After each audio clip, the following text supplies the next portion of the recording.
C ఆ పంచాయతీ లేదు మా పార్టీలో.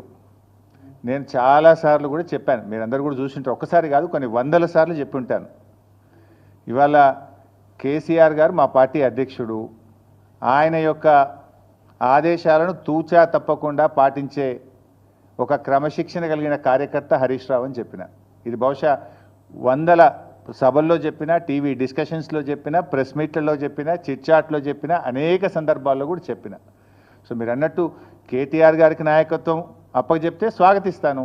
డెఫినెట్గా ఐ కోఆపరేట్. ఒక కార్యకర్తగా హరీష్ రావు పార్టీ నిర్ణయాన్ని, కేసీఆర్ నిర్ణయాన్ని ఎప్పుడైనా శిరసా వహిస్తాడు తప్ప గీత దాటే వ్యక్తి కాదు.